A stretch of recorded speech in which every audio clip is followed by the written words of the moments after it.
Muito bem, Hebreus capítulo 7, verso 1 em diante.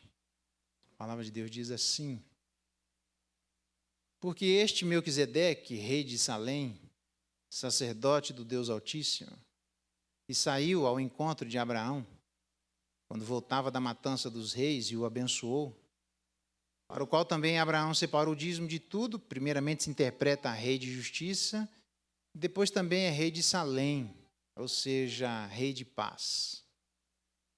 Sem pai, sem mãe, sem genealogia, que não teve princípio de dias, nem fim de existência, entretanto, feito semelhante ao Filho de Deus, permanece sacerdote perpetuamente. Considerai, portanto, como era grande esse a quem Abraão, o patriarca, pagou o dízimo tirado dos melhores despojos. Ora, os que dentre os filhos de Levi recebem o sacerdócio têm mandamento de recolher, de acordo com a lei, os dízimos do povo, ou seja, dos seus irmãos, embora tenham estes descendido de Abraão. Entretanto, aquele cuja genealogia não se inclui entre eles, recebeu dízimos de Abraão e abençoou o que tinha as promessas. Evidentemente, é fora de qualquer dúvida que o inferior é abençoado pelo superior. Aliás, aqui são homens mortais os que recebem dízimos, porém ali, aquele de quem se testifica que vive. E por assim dizer, também Levi, que recebe dízimos, pagou-os na pessoa de Abraão, porque aquele ainda não tinha sido gerado por seu pai, quando Melquisedeque saiu ao encontro deste. Até aqui a leitura da palavra de Deus, louvado seja Deus pela sua palavra. Muito bem, Melquisedeque, Jesus e os outros sacerdotes. É sobre isso que eu gostaria de conversar com vocês. Melquisedeque, Jesus e os outros sacerdotes. A palavra, na verdade, a gente sempre faz comparações, para, à luz das comparações, a gente ter determinadas aplicações e ensinos à vida de todos nós.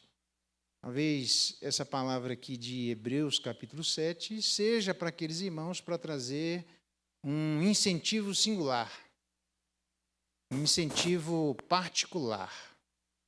Por uma razão muito simples. Naquele momento, aquelas pessoas, muitas delas se encontravam cansadas de lutar, de encontrarem engodo, engano na palavra de sustentação. Cansados de perseguição, certamente ser perseguido é uma coisa, chega uma hora que cansa. Essa palavra aqui do autor aos Hebreus servia inicialmente como um lenitivo, como um bálsamo àquelas pessoas, e certamente deve ser para nós.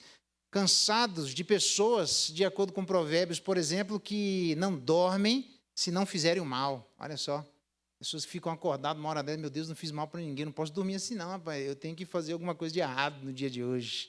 Provérbios diz que tem gente assim, que comem o pão da impiedade e bebem o vinho da violência. Cansados da avidez, como diz Oséias, de pessoas para praticarem o mal. Por vezes, essa avidez para o mal passa aos filhos de Deus, que deveriam se preocupar, por exemplo, com os lobos roubadores, que, de acordo com Jesus Cristo, eles por fora se parecem ovelhas, mas por dentro são pessoas destruidoras.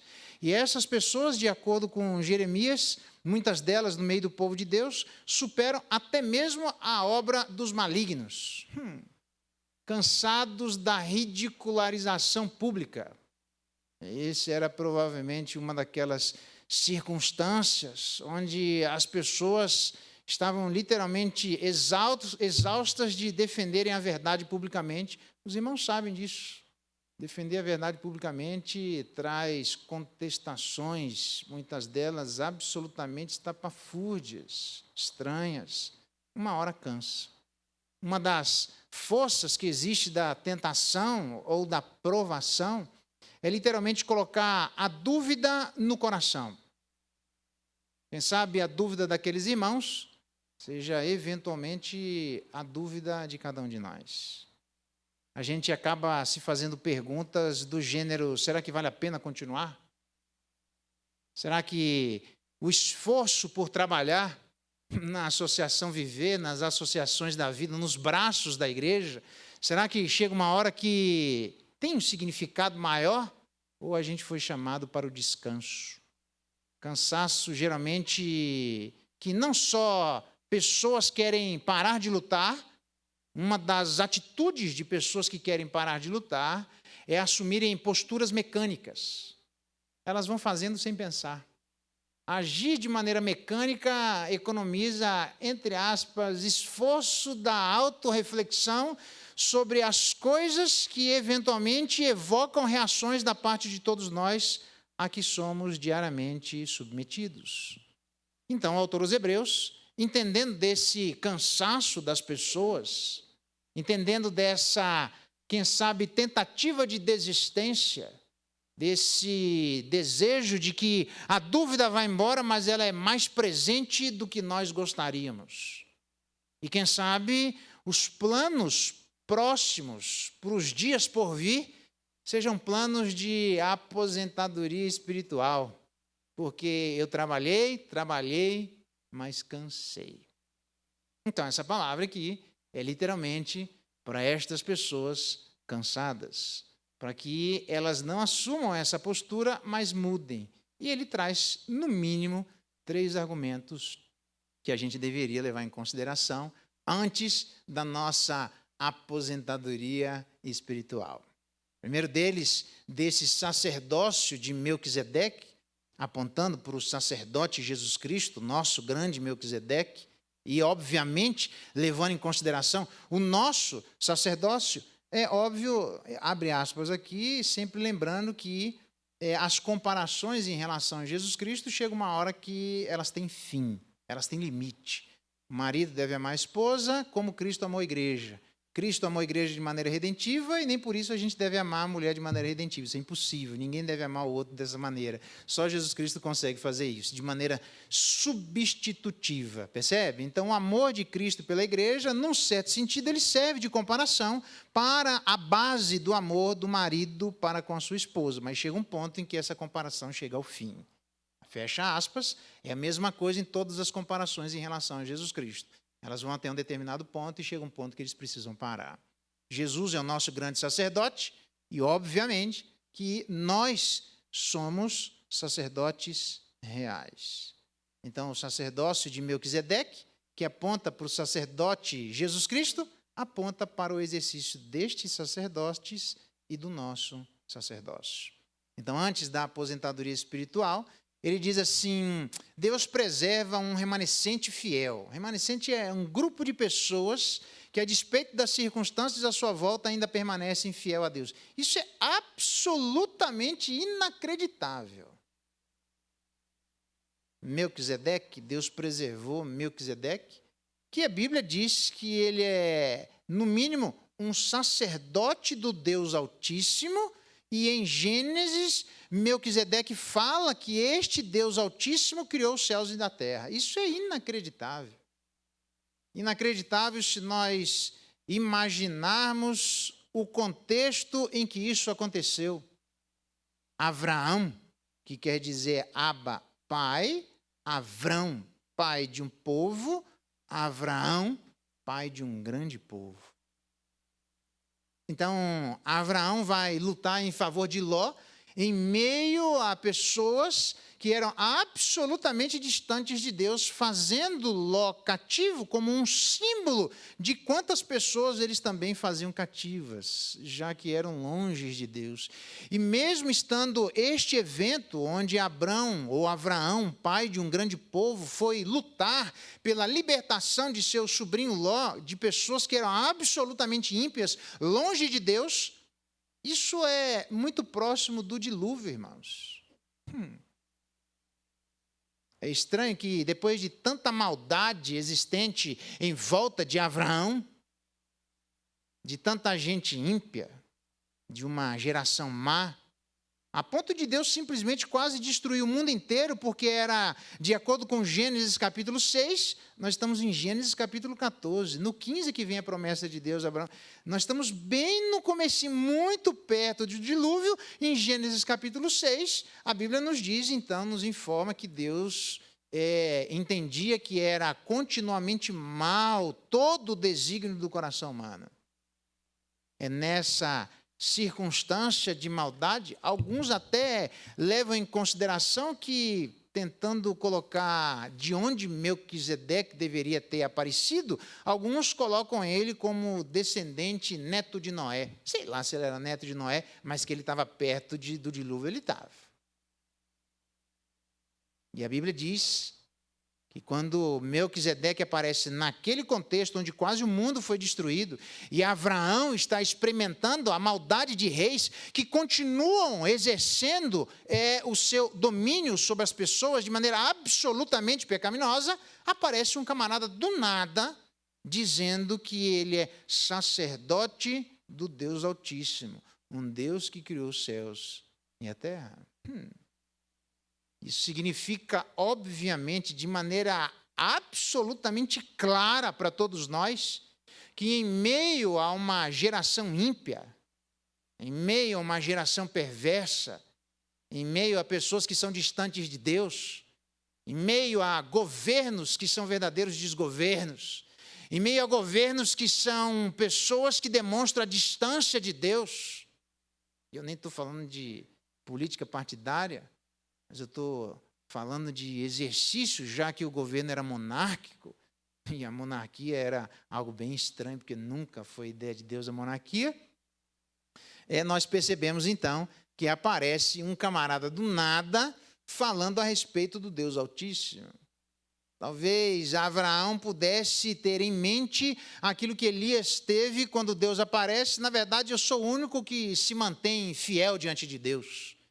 As pessoas que normalmente querem se aposentar espiritualmente, elas têm essa sensação, a sensação de que não tem mais ninguém, a sensação de que nem sei se vale a pena, a sensação de que eu não estou enxergando quem são as pessoas justas, crentes, firmes. E aí aparece alguém como Melquisedeque, naquele contexto de impiedade, falando a respeito do Deus Altíssimo. Eu imagino o susto de Abraão, o pai de um grande povo. A primeira pergunta, certamente que a Bíblia não diz, mas que eu faria, porque eu sou curioso, não sei se essa curiosidade é boa, mas eu pergunto, onde é que você estava, meu amigo? Eu acabei de lutar com 5 reis aqui, maior dificuldade, libertei, e aparece na volta do nada um rei, que é um rei justo e que exerce o seu reinado com justiça e paz. Não é um sonho de consumo? É o sonho de todos nós. Independente do conceito que nós temos, todos nós atualmente sonhamos com justiça e paz. E aparece Melquisedeque do nada. Você já notou, eventualmente, que pode ter outros Melquisedeques que a gente não conhece? Outras pessoas que Deus sustenta? Mas não só Melquisedeque, há Abraão, como eu disse, pai de um grande povo. Quando ele aparece da matança dos reis para poder libertar seu sobrinho Ló, nós sabemos que Ló foi junto com Abraão. Olha só que interessante. Deus preserva Melquisedeque, mas Deus preserva Abraão.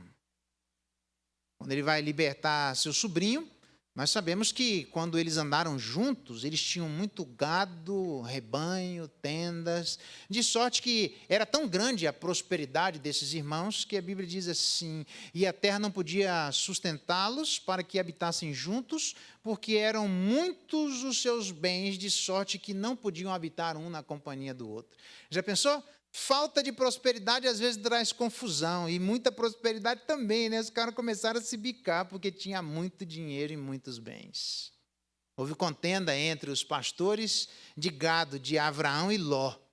E por conta disso, Abraão responde assim. Disse Abraão a Ló, não haja contenda entre mim e ti, e entre os meus pastores e os teus pastores. Somos parentes chegados. Acaso não está diante de ti toda a terra? Tem terra para chuchu. Escolhe um lugar, peço-te que te apartes de mim. E se você for para a esquerda, eu vou para a direita. E se você for para a direita, eu vou para a esquerda. Mas a gente deve preservar a nossa relação de parentesco. Isso é uma lição para nós.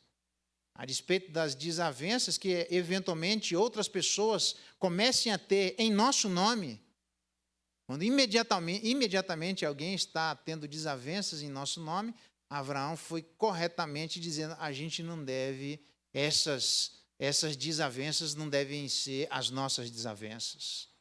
Nós somos parentes e ele deve se preservar a relação de parentesco. E ele corretamente, então, coloca isso diante de Ló, e a gente sabe que Ló escolhe ir para Sodoma e Gomorra, de onde ele ficou preso, e Abraão foi lá restituir a vida de seu sobrinho Ló. Ele poderia, de cara, por exemplo, ter dito mais ou menos assim, ele cavou a sua cobra que deite sobre ela. Ele fez a sua cama, ele que deite sobre a sua cama. Eu não mandei ele ir para lá, problema é dele. Ema, cada um com seus problemas. Não é assim? Não. Abraão viu que ele tomou uma decisão e teve dificuldades. E o que me impressiona foi o que ele fez diante da dificuldade de seu parentesco. Me impressiona o que nós fazemos diante da dificuldade de nossos irmãos de sangue ou nossos irmãos da fé.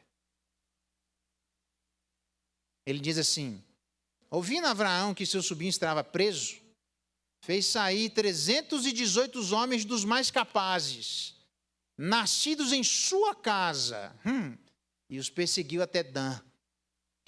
Repartidos contra eles de noite, ele, Abraão e seus homens, feriu-os e os perseguiu até Obá, que fica à esquerda de Damasco.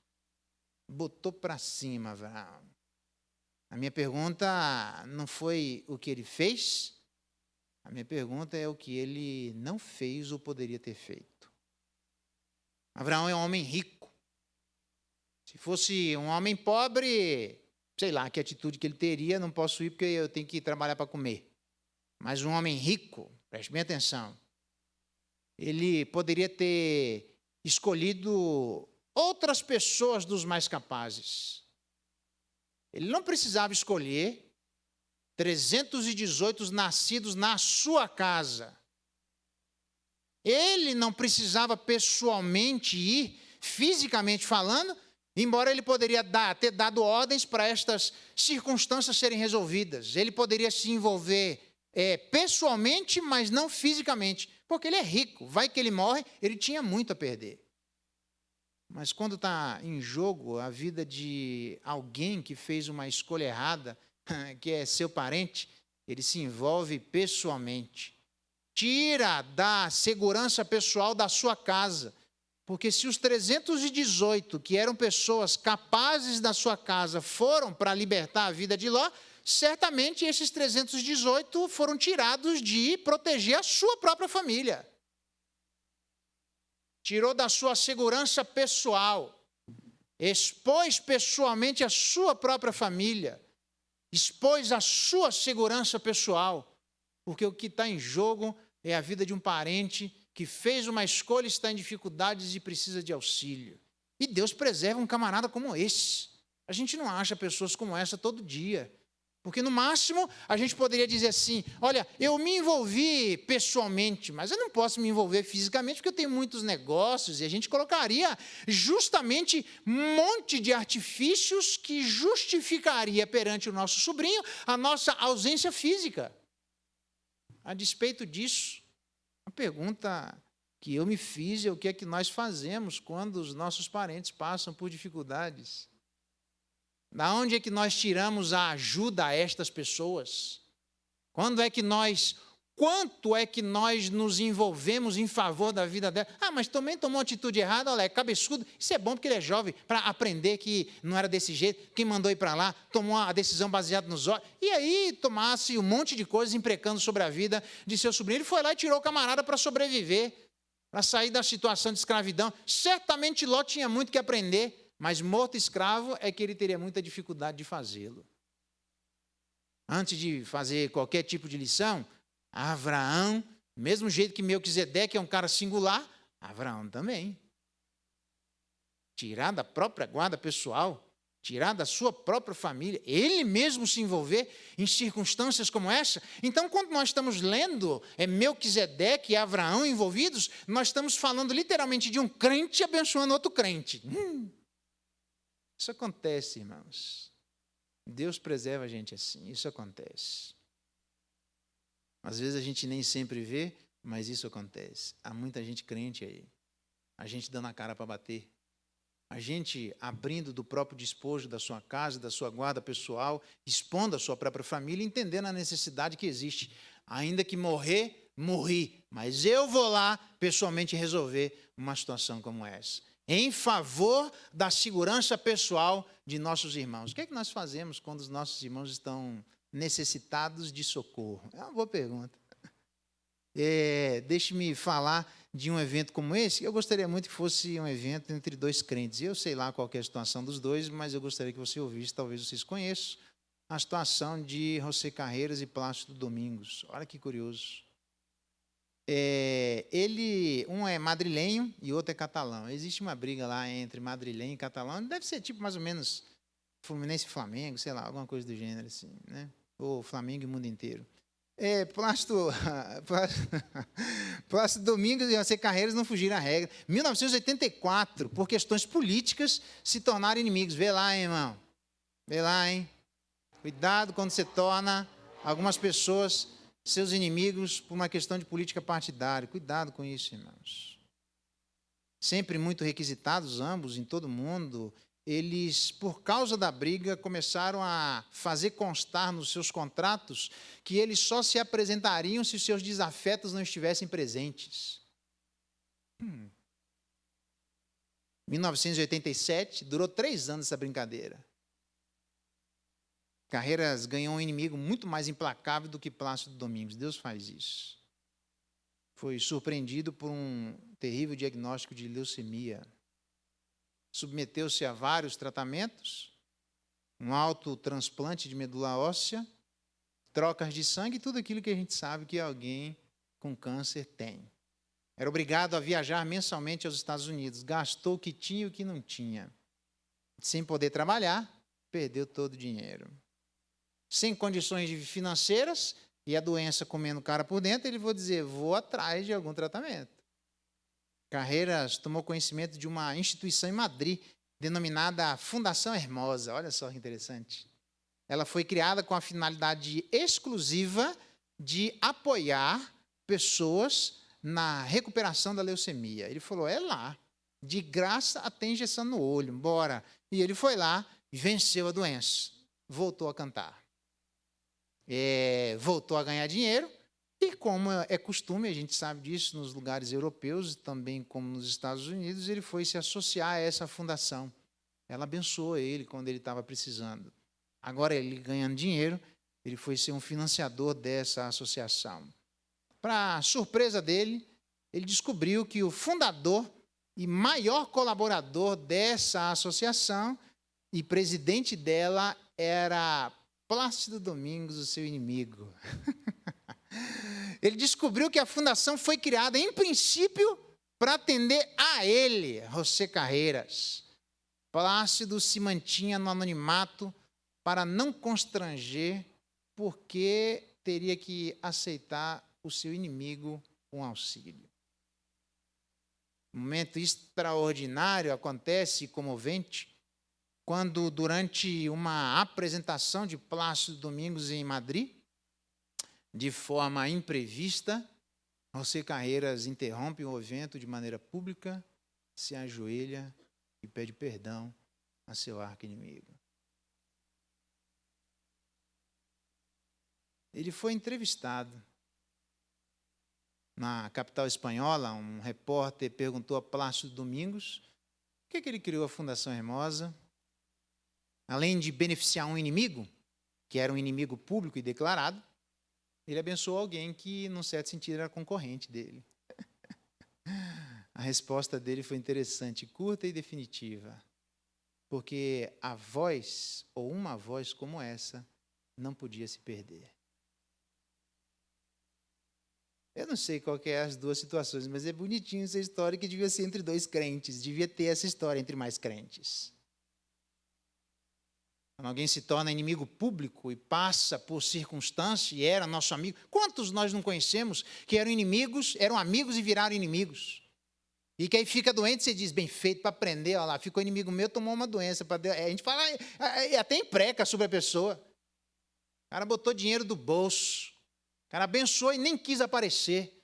Ele criou aquela instituição, não tem nada a ver com as pessoas com leucemia. Ele criou por causa de seu arqui-inimigo, para abençoar a vida dele por razões que deveriam ser as nossas razões. Uma voz como essa não pode se calar. Foi isso que pensou Abraão, um pai de um povo. A voz de meu sobrinho Ló não pode se calar. Ele precisa continuar falando. Ele ainda tem muito a contribuir na face da terra. Eu preciso ir lá libertar o meu sobrinho. Eu vou sair da minha casa. Eu vou expor a minha família. Pega dos 318 dos melhores que tem. Da minha casa, expõe todo mundo. Nasceu essas pessoas aqui. Abraão mandava e esses caras obedeciam. Vamos lá que eu morro pelo meu sobrinho. E ele foi lá e abençoou a vida de seu sobrinho. Quantas situações que nossos irmãos, que por questões às vezes política partidária como essa, ou quaisquer outras circunstâncias, acabaram nós nos afastando um do outro. E o que é que nós fazemos quando eles estão em circunstâncias difíceis? Nós dizemos, ainda bem que não é mais meu amigo, que eu não preciso gastar dinheiro com ele. Deus está fazendo eu economizar em prol do reino. Irmão, eu estou te falando isso porque eu já ouvi isso. Nas minhas andanças por aí, certamente não foi aqui, porque aqui ninguém faz isso. Na verdade, ele fez por amor a vós. Abraão fez por amor a Deus. Nós, por amor a Deus, deveríamos aprender a botar a mão no bolso para gastarmos em prol de nossos irmãos, independentemente se eles se tornariam novamente nossos amigos ou não. Essa voz não pode se calar. Ele precisa de uma outra oportunidade. O que é que ele vai fazer com essa oportunidade? Isso é problema dele. Não há nada na história dos dois que diga que um esfregou na cara do outro aquilo que ele fez. Ele nem falou absolutamente nada. Quando é que você foi publicamente, perante outras pessoas, pedir perdão por distanciamentos que jamais deveriam ter existido nas nossas relações? Quando eu ouço aqui, literalmente, Melquisedeque, rei de Salém, sacerdote do Deus Altíssimo, saindo ao encontro de Abraão, que veio de um outro encontro, esse texto está cheio de encontros. Encontros que demonstram para nós que Deus é alguém que preserva alguém como Melquisedeque e alguém como Abraão. Deus preserva um remanescente fiel. Existe gente como Melquisedeque e existe gente como Abraão. Eu fico imaginando Ló vendo esse encontro. Existe gente assim, tá, irmãos? Aprenda como aquela mulher fez em relação a Elias. A Bíblia diz que eles fizeram quarto, ela e o marido, para quando eles passassem por lá, quando ele passasse por lá, um santo homem de Deus. Escuta o que eu vou te falar, irmãos. Tem muitos santos homens e mulheres de Deus. A gente viu hoje de manhã Trifosa e tantas outras, nomes estranhos a nós, porque não são da nossa cultura, mas que contribuíram grandemente. Uma, ele diz que foi como uma mãe para mim, olha só que interessante. Mulheres como Lídia, que financiou aquilo que Paulo fazia, olha só que interessante. Há muitos homens e mulheres de Deus. Antes de você considerar uma aposentadoria espiritual, entendeu? Dá uma olhada para o lado. Que Deus conservou mais gente como você, gente que é crente, gente que é firme, gente que é fiel, e que por conta disso, em nome delas e por amor a Deus, nós devemos continuar o nosso trabalho. Segunda coisa, Deus também preserva um reino fiel. Isso é interessante, um reino fiel. A minha palavra aqui, preste bem atenção, hein? Um reino fiel. Isso é absolutamente inacreditável. Preservar Melquisedeque e Abraão é um negócio surpreendente naquele contexto. Mas preservar um reino, meu Deus do céu, basicamente a ideia é que o maior abençoa o menor. Abraão, o pai de um grande povo, o patriarca, aquele que tinha as promessas, chega diante de um homem singular que lembra Jesus Cristo, que aponta, na verdade, para Jesus Cristo. E este homem singular é um homem que é chamado Melquisedeque. Meleque quer dizer rei, Sedeque de tzadik, justo e justiça. Melquisedeque é rei de justiça, Rei de Salém, que quer dizer Shalom, paz, rei de justiça e paz. Não existe paz sem justiça. Na Bíblia diz que Jesus Cristo é chamado de o justo. E, na verdade, aqui a prática é literalmente onde Abraão reconhece a superioridade de Melech Tzadik, o Melquisedeque, o rei de justiça, que também era rei de Salém, que era rei de paz, demonstrando que a tribo de Levi, da qual ainda não existia, que ela vem existir por intermédio de Abraão. Então, a tribo de Levi, que vai existir ainda, estava seminalmente representada em Abraão, o que significa dizer que Jesus não é da tribo de Levi, é da tribo de Judá, isso que ele vai dizer lá em Gênesis 14, e, portanto, nós temos 2 sacerdócios, um menor e outro maior. E o que significa, então, que Jesus não ofereceu sacrifícios aqui, nem podia fazê-lo, porque ele não era da tribo de Levi, somente aqueles que o eram podiam fazer. Mas Jesus era de uma tribo superior, a tribo de Judá, de onde é Melquisedeque, e então Abraão, pai de um grande povo, e a tribo de Levi, reconhecida em Abraão, reconhece a superioridade de Melquisedeque. Então, Melquisedeque, que é um rei de justiça e paz, é uma demonstração de que o reinado de Jesus Cristo é de justiça e paz. Todavia, é legal porque tinha uma pessoa assim. Eu fico imaginando como era ser cidadão de Salém, uma cidade de paz. Como era ser cidadão tendo um rei como Melquisedeque, que lembra Jesus Cristo. Eu não sei quando é que a gente vai ter alguém que lembre Jesus Cristo. Lembre diretamente, justo, pacificador. Você olha para essa pessoa e ela aponta diretamente para Jesus Cristo. Talvez isso não seja para a gente ter uma esperança política, mas certamente para ter uma esperança de que há um reinado que Deus está construindo. Há um reinado que está prometido por Deus a nós, a todos aqueles que são seus súditos. Um reinado onde nós experimentaremos de maneira plena a justiça e a paz. Só que esse reinado... eu queria dizer para você que ele começa aqui na terra. E ele começa com a igreja de Jesus Cristo. O que anda em justiça, o que fala o que é reto, o que despreza o ganho da opressão, e o que com um gesto de mão se recusa a aceitar suborno, tapa os ouvidos. Às vezes a gente tem que tapar os ouvidos para não ouvir asneira. Gente que só abre a boca para falar o que não presta. Ele diz assim, recusa aceitar suborno, tapa os ouvidos para não ouvir falar de homicídios. Gente que quer matar os outros. Não quero nem ouvir isso aqui, você vai para lá com essa conversa aí. Tem gente que começa a falar asneira, você deve tapar os ouvidos e dizer, essa conversa aí não é boa não, você vai para lá com essa conversa. Ele diz assim, que fecha os olhos para não ver o mal. Este que fecha os ouvidos e os olhos, habitará nas alturas. Isaías, estou inventando nada, irmão, estou só lendo o texto. Ele diz assim, se tivesse dado ouvidos aos meus mandamentos, então seria a tua paz como um rio e a tua justiça como as ondas do mar, e toda hora tomando um caldo de justiça, e vem uma onda através de outra onda, e tudo que acontece nesse reinado é justo, é correto, é certo, é verdadeiro, e traz paz ao coração daqueles que experimentam onda sobre onda de justiça. Assim são todos aqueles que estão debaixo da autoridade e se colocam debaixo de um rei chamado Jesus Cristo, nosso novo Melquisedeque.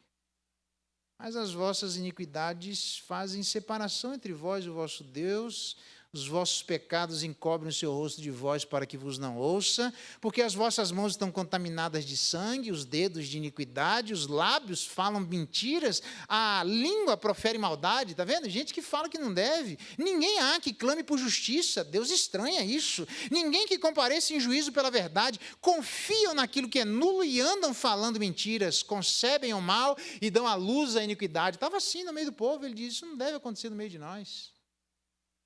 No meio da igreja não deve ser assim. Os seus pés correm para o mal, são velozes para derramar sangue inocente.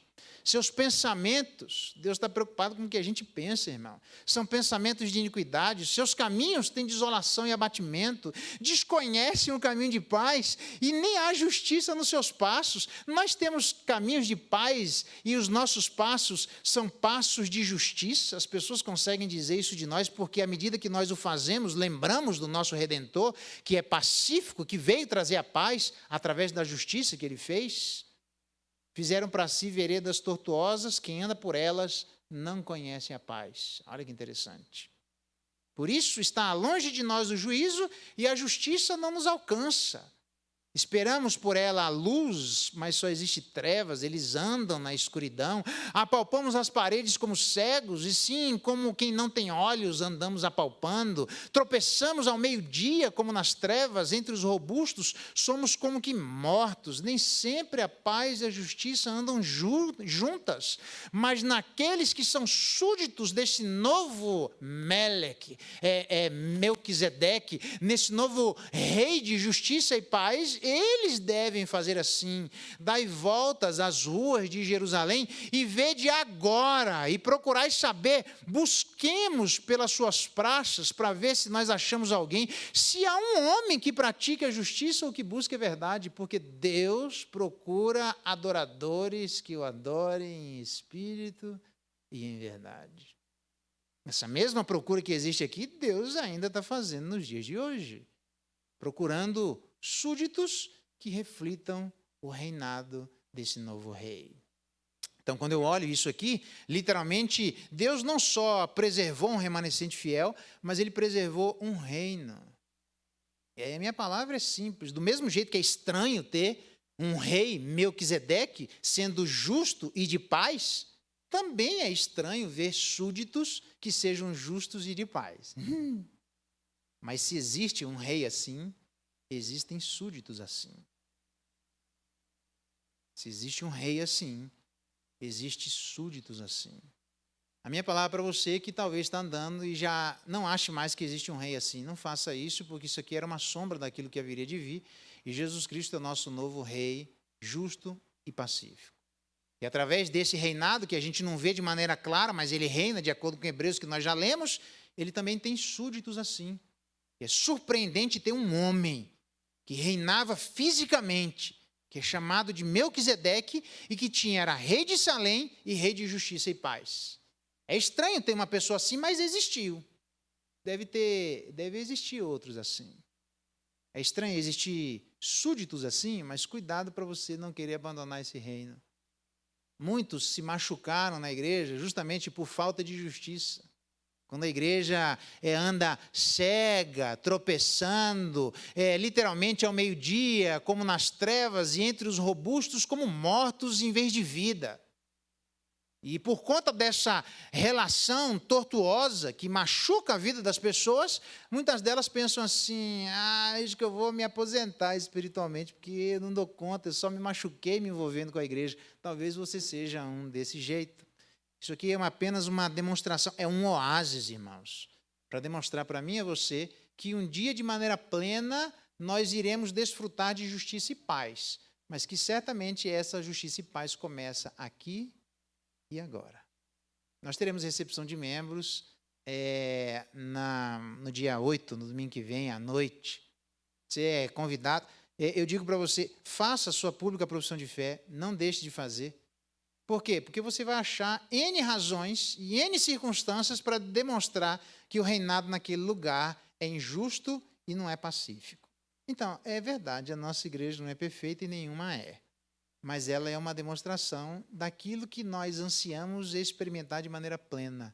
Não saia porque um dia alguém encontrou um rei justo e um rei pacífico, demonstrando que, de fato, existe um rei justo e um rei pacífico. Mas encontrou também um súdito absolutamente justo e honrado, porque nesse reino existem súditos que são absolutamente justos e honrados. Cuidado para que a sua experiência ruim não feche os olhos de você para coisas boas que existem ao nosso redor. Eu termino dizendo que Deus preserva no verso 3, quando ele diz assim: ele permanece como sacerdote perpetuamente. Na verdade, é uma demonstração absolutamente inacreditável de que isso não terá fim.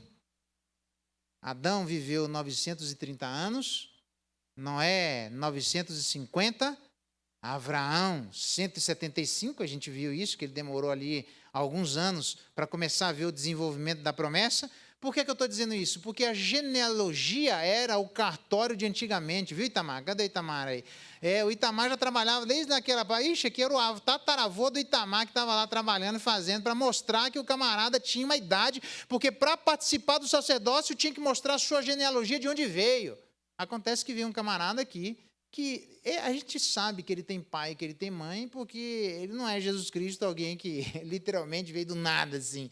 Não. Mas é uma demonstração limitada para nós percebermos que a sua não origem, sem pai, sem mãe, sem genealogia, que não teve princípio de dias nem de existência, é para demonstrar a cada um de nós a perpetuidade daquilo que haveria de vir. Aquilo que ele acontecia, que Melquisedeque certamente morreu, era uma demonstração de que o novo Melquisedeque se manifestaria e que ele seria eterno. Quem é que já não ouviu um velho ditado que existe aquilo que é bom dura pouco? Existem determinados ditados que não deveriam existir na boca da igreja. Por quê? Porque para este novo rei e para estes novos súditos, aquilo que é bom é para durar eternamente. Então você é convidado a participar desse reinado, porque justamente o que está prometido aos súditos deste reinado é um benefício eterno. Nós iremos encontrar com o seu Maurício. Por quê? Por causa da eternidade. Passaremos a eternidade juntos. Louvaremos a Deus e nos lembraremos. Lembra, irmão, o único período da história da salvação, que é o período que se chama hoje, é onde existe um ponto de tensão, onde nós já fomos libertos, mas ainda não. Experimentamos parte das coisas celestiais, mas não de maneira plena. E parece que a gente fica um gostinho do celestial, mas eu quero mais. Para querer mais, permaneça nesse reino, permaneça sendo justo, olhe para Jesus, permaneça firme, incentive seus irmãos, não desista da caminhada, não se aposente antes da hora, porque a Bíblia diz que ainda na velhice darão frutos. O que Deus chama é do mesmo jeito que Deus é perpétuo, no seu reinado perpétuo, Ele espera que aquilo que nós façamos sejamos de maneira perpétua, até o fim, até Deus nos chamar. Tenha ânimo, tenha alegria, Deus ainda não chamou você, a morte ainda não bateu na sua casa. Apocalipse capítulo 14, verso 13, diz que é para que descanse das suas fadigas. Um dia nós descansaremos do trabalho que nós tivemos aqui, mas eu quero chegar no céu, encontrar a vida de vocês e de muitos outros aos quais eu trabalhei, e vocês também, e dizer para ele: rapaz, você me deu trabalho, hein? Passei noite sem dormir, aquela vez lá, nem comia direito, que a gente vai lembrar das coisas, e contar diante de Deus das lutas que nós tivemos, mas nada, absolutamente nada, fez com que eu e você nos parássemos, ficássemos, estagnássemos, desistíssemos das nossas lutas e caminhadas, desistíssemos de ser pessoas abençoadoras da vida de outras, por sermos súditos de um novo rei, de um novo reino, sermos pessoas absolutamente diferentes como esse rei é, para literalmente até aquele dia onde Deus há de nos chamar, e Ele resolve qual é esse dia. Enquanto Ele não me chamar, tem trabalho para cada um de nós. Arregace a manga e continue trabalhando. Se vem decepção, nós enfrentamos. Se vem dificuldade, nós nos consolamos. Se vem a morte, nós choramos. Se vem coisas alegrias, nós rimos. Mas Deus chamou a cada um de nós para trabalharmos até o fim. É por isso que a história de Melquisedeque está escrito: ele é sacerdote perpetuamente, e nós também, irmãos. Então, eu queria que essa palavra fosse uma palavra de bênção para nós, de ânimo, de alegria. Não só o Carlinhos e a Kézia que estão trocando, mas de ano a ano a nossa igreja troca, não é assim que faz? Troca de presidente, troca da presidente da mocidade, um vai para cá, um vai para lá. Isso são apenas arranjos humanos que nós fazemos. Todos nós temos que trabalhar no reino de Deus. E aqui a igreja do Senhor Jesus Cristo, nas igrejas espalhadas pela face da terra, são experimentos, oásis que nós experimentamos desse grande reino quando ele se manifestar na glória. E nós experimentaremos de maneira eterna. E lá poderemos 1 bilhão de anos depois e dizer, eita, rapaz, aqueles dias lá que eu fiquei cansado, nem me lembro mais como é que era ter sede, como é que era ficar sem sono, como é que era ficar angustiado. Eu sei que um dia, eu me lembro da minha história, eu fiquei angustiado, nem lembro mais como é que é angústia, estou na bênção aqui, irmãos, mas que você me deu trabalho, eu me lembro, mas nós estamos juntos aqui, valeu ou não valeu o trabalho? É um trabalho que tem recompensas eternas, por isso, muito bendito, nós devemos aprender a trabalhar, porque no Senhor, o nosso trabalho não é vão. Eu não sei qual é a sua experiência neste reino deste rei que não se manifesta de maneira plena e que nós ficamos acabrunhados, machucados, dizendo, quer saber? Trabalhei tanto nessa vida, então morre. Você está dizendo, diga para Deus, fala para Deus isso, Deus, cansei, pode me levar, leva, faz o que o senhor quiser aí, dá um infarto, uma coisa, pode levar à vontade, porque aqui eu não quero fazer mais nada, aqui eu já cansei de trabalhar. Fala isso para Deus e deixa Deus resolver, se é isso que Ele vai fazer. Porque se não for isso que Deus quiser, Ele faz, nem que for N circunstâncias para tirar a gente do nosso lugar. Mas não precisa ser assim. Eu espero que Deus encontre em nós espíritos dóceis, espíritos mansos, gente machucada, gente que chora. Mas a Bíblia diz, bem-aventurados que choram, porque serão consolados, irmãos. Deus enxugará do olho toda lágrima. Então, quem sai andando e chorando, enquanto semeia, voltará com fruto, trazendo seus feixes. Então, continue trabalhando, continue fazendo, porque tem um remanescente fiel, tem um reino fiel, e tudo isso não é aquilo que é bom dura pouco, é para durar para sempre. Espero que Deus dê ânimo a cada um de nós e nos ajude a sairmos daqui com o coração absolutamente regozijante, dizendo, se não é na viver hoje, amanhã é entre os viventes, de alguma maneira. Se é agora na viver, é contando com os outros viventes. Se é no louvor, no jogo, seja lá onde Deus me colocar. Se Ele me não colocar em lugar nenhum, eu invento algum lugar porque eu quero abençoar a vida de alguém. Deus me chamou para abençoar. Então, se não tem ministério para abençoar, eu invento um e vou abençoar, porque eu sou abençoador por natureza, porque eu sou filho de um Deus que é abençoador por natureza. Vamos orar, pedir a bênção de Deus sobre cada um de nós, para que um reino, um remanescente e para sempre seja ânimo para nós, para permanecermos nesse reino com os remanescentes, experimentando uma recompensa eterna. Pai, muito obrigado pela Tua palavra, obrigado porque ela é rica em demonstrar a cada um de nós aquilo que devemos fazer. Obrigado por Melquisedeque. Obrigado pelo novo Melquisedeque, Jesus. Obrigado pelos súditos, os novos sacerdotes, que olham para Melquisedeque e olham para o novo Melquisedeque e encontram neles ânimo. Ânimo para continuar trabalhando como Abraão, que foi abençoado, um pai de um grande povo e numeroso povo e de uma grande nação.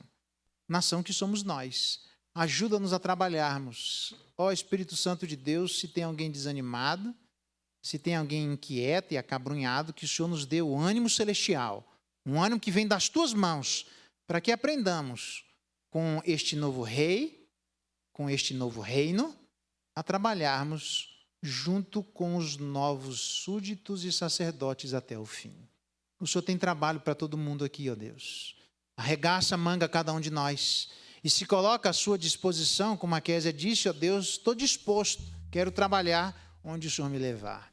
Se existe alguém desanimado, que o Senhor traga ânimo. E aqueles que não fazem parte da sua igreja, que se animem para fazê-lo. Porque existe um novo rei e um novo reino. Aquilo ali apareceu surpreendentemente, mas que para nós possamos andar com os olhos da fé. Nos ajuda nisso e nos faz uma igreja animada, trabalhadora, exatamente porque nós confiamos no nosso novo rei, o nosso novo Melquisedeque, um rei que nos levará na sua justiça e na sua paz. É a nossa oração em clamor em nome de Jesus. Amém.